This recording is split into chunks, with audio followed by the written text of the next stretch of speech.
Now let's go into our studio and say hello to Doug Henderson. Hi, Doug. How you doing today, Gary? Doing great. Gary, I would be remiss were I not to mention the recent death of an icon, Michael Jackson. And many people choose to remember Michael Jackson in many different ways. Having been from his generation, I have a plethora of memories of this immensely talented performer whose body of work, to me, is unsurpassed in the annals of American music. And you think about, but I think of him, the first thought that comes to mind is I think about the music of the wonderful 1960s. It was integrated. You could turn on any station, you could hear black and white music being played together.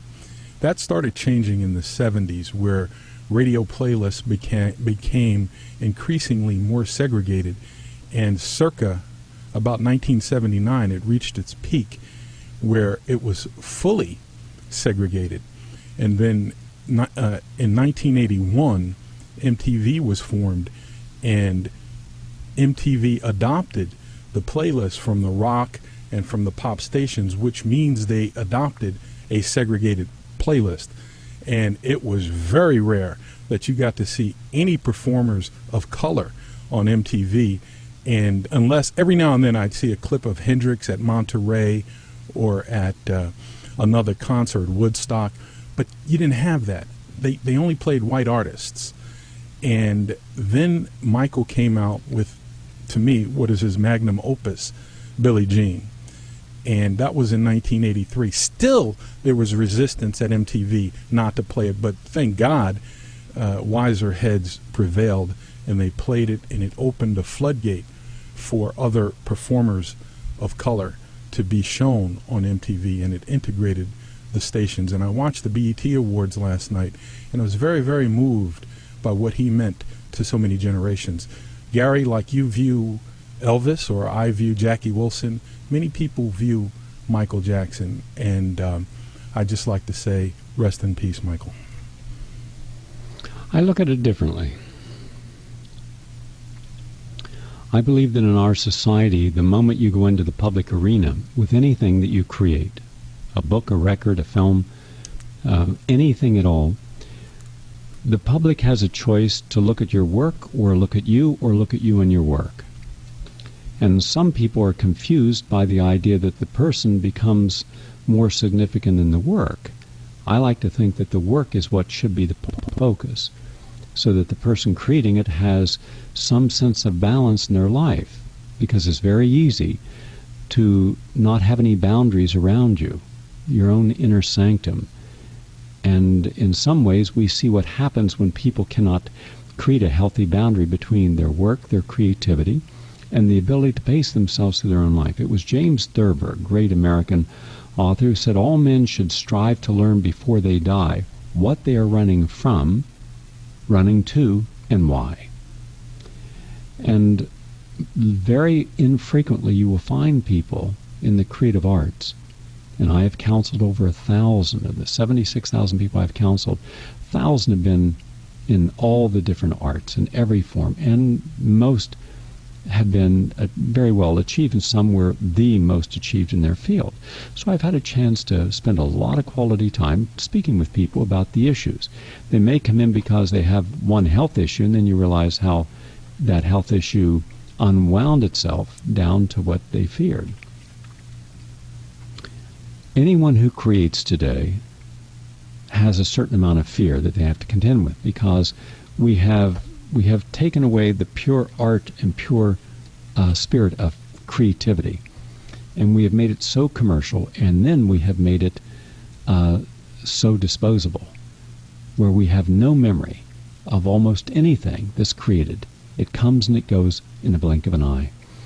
And that means that if you're going to be out there creating, there's a long list of people right behind you waiting for their chance to get into the public to make their contribution.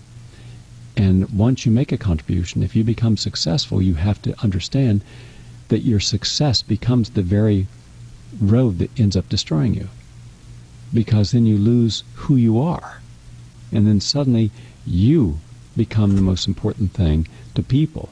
They care less about what you've done and more about you. They want to know every tiny thing about you, every secret about you, every insight about you, and it leaves no room for you just to be a person. I remember once counseling a very famous American classical stage actor and movie star. And we were sitting on my farm upstate New York. It was a summer day.